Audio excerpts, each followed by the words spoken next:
Assalamualaikum, nama saya Siti Nur Fariha binti Aliham. Saya merupakan pelajar tahun 2 daripada Pusat Pengajian Ilmu Kemanusiaan dan saya akan membentangkan tajuk pertama iaitu perbandingan antara pendapat ulama tafsir dengan pendapat Maurice Bucaille mengenai maksud bagi ungkapan 6 hari dalam penciptaan langit dan bumi. Diperdengarkan. Dalam bahagian pengenalan, Allah SWT menyeru manusia untuk memerhatikan segala ciptaannya agar manusia sedar akan hakikat kewujudan mereka serta makhluk di sekelilingnya seperti matahari, bulan, bintang-bintang, tumbuh-tumbuhan dan banyak lagi. Manusia perlulah sentiasa bersyukur atas segala kurniaan nikmat daripada Allah SWT. Daripada Abu Hurairah, dia berkata, Rasulullah SAW bersabda, sesungguhnya membaca doa Maha Suci Allah, segala puji bagi Allah, tiada Tuhan selain Allah dan Allah Maha Besar adalah lebih aku cintai daripada segala sesuatu yang terkena oleh sinar matahari. Hadis riwayat Muslim. Keterangan Al-Quran tentang kejadian atau proses penciptaan alam dalam masa 6 hari telah menyimpulkan pelbagai pendapat serta pandangan yang berbeza antara para pengkaji.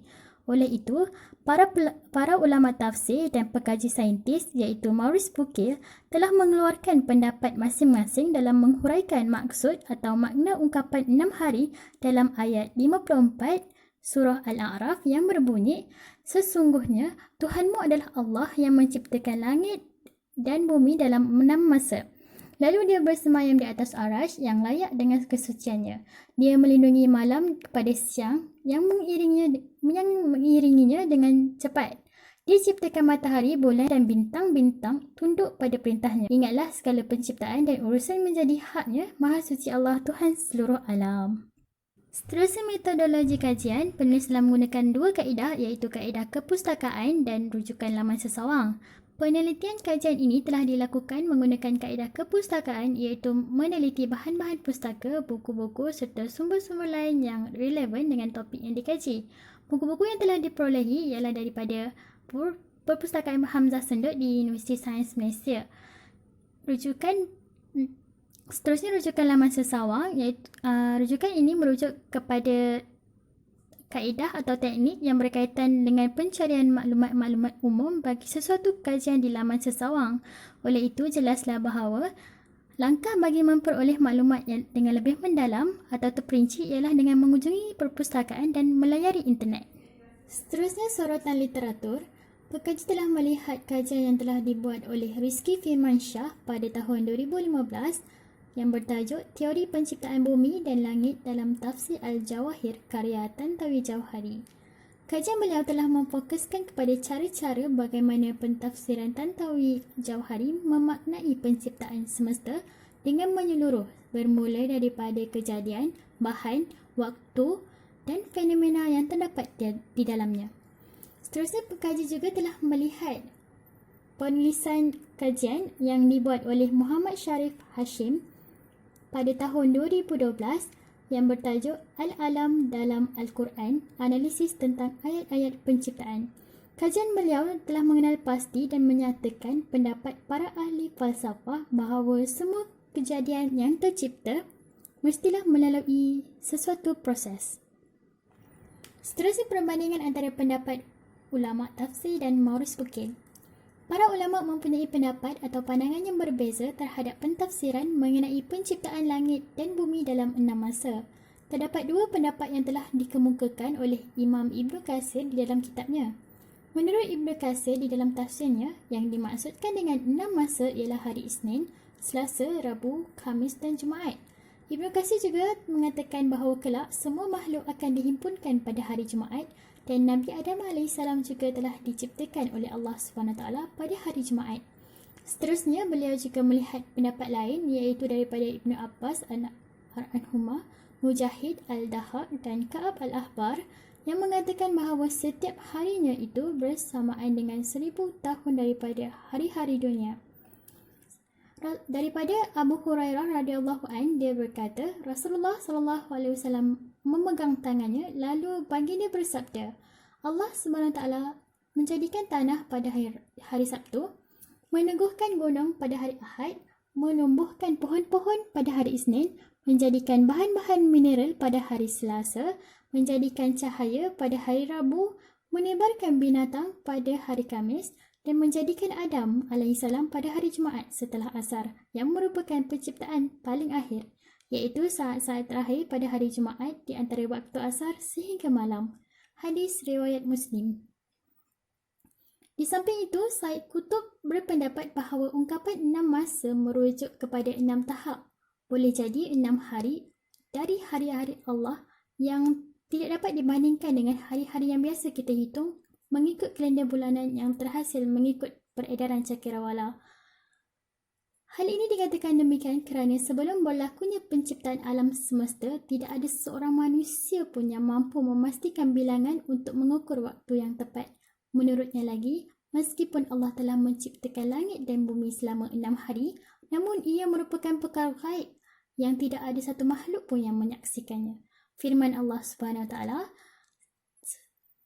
"Aku tidak menghadirkan mereka, Iblis dan anak cucunya untuk menyaksikan penciptaan langit dan bumi dan tidak pula penciptaan diri mereka sendiri. Dan aku tidak menjadikan orang yang menyesatkan itu sebagai penolong." Surah Al-Kahfi ayat 51. Ayat tersebut bermaksud Allah SWT telah menyatakan bahawa dia tidak akan mendatangkan Iblis dan keturunannya untuk menyaksikan penciptaan langit dan bumi. Maka terbuktilah bahawa Allah SWT telah tidak memerlukan bantuan sesiapa untuk menciptakan alam semesta. Allah SWT juga tidak memerlukan bantuan daripada syaitan untuk menciptakan diri mereka sendiri, serta dia menciptakan semuanya tanpa memerlukan sebarang pertolongan. Seorang pakar perubatan yang berasal dari negara Perancis turut telah memberikan pandangan mengenai penciptaan langit dan bumi dalam 6 masa. Beliau ialah Dr. Maurice Bucaille. Menurut Maurice Bucaille, maksud ungkapan 6 masa di dalam Al-Quran mempunyai perbezaan seperti yang diriwayatkan dalam kitab Bible. Hal ini dikatakan demikian kerana dalam kitab Bible hanya terdapat perkembangan-perkembangan yang tiada bandingnya dengan Al-Quran, serta keterangan-keterangan dari segi ilmiah tidak akan dijumpai di dalam kitab Bible. Sesetengah terjemahan atau tafsir Al-Quran telah menyatakan bahawa perkataan hari harus difahami sebagai tempoh. Pada pendapat Maurice Bucaille, yang dimaksudkan dengan perkataan hari adalah terangnya waktu siang dan bukan waktu antara terbenam matahari hingga terbenamnya lagi. Kata jamak bagi perkataan hari dalam ayat 54 surah Al-A'raf bererti beberapa hari atau merujuk kepada waktu yang tidak terbatas tetapi lama. Makna kata jamak perkataan hari sebagai tempoh juga telah disebut di dalam Al-Quran, antaranya surah Al-Sajadah ayat 5, dia mengatur segala urusan daripada langit dan bumi, kemudian urusan itu naik kepadanya dalam satu hari yang kadar lamanya adalah 1000 tahun mengikut hitunganmu. Kemudian ayat 4 daripada surah Al-Ma'rij yang bermaksud jalan para malaikat naik menghadap Tuhan dalam sehari seperti 50,000 tahun bagi orang yang berdosa kerana banyak hitungan hisab.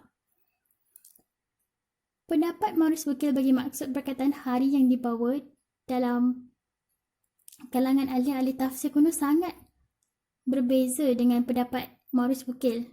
Hal ini dikatakan demikian kerana mereka tidak mempunyai pengetahuan mengenai tahap-tahap terjadinya alam seperti yang kita miliki sekarang.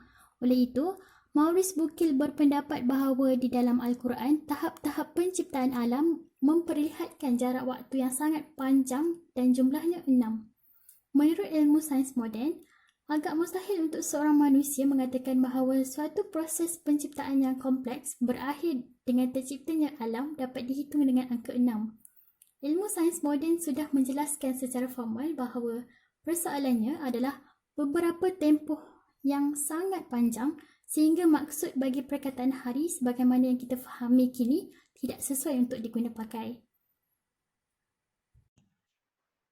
Kesimpulannya, jelaslah bahawa terdapat perbezaan antara pendapat ulama tafsir iaitu Ibnu Katsir dan Said Qutb dengan pendapat Maurice Bucaille bagi menghuraikan maksud ungkapan 6 hari dalam surah Al-A'raf ayat 54. Jelas juga kelihatan kehebatan dan kebesaran Allah SWT pada penciptaan langit dan bumi itu sendiri. Terdapat keindahan yang tiada tolok bandingnya.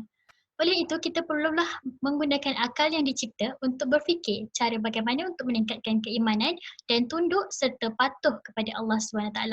Semoga Allah SWT meletakkan kita di dalam kalangan orang yang berakal yang sentiasa menghayati atau mentadabbur alam dengan melihat kehebatan Allah SWT, seterusnya menghadirkan rasa keinsafan dalam diri. Sekian, terima kasih.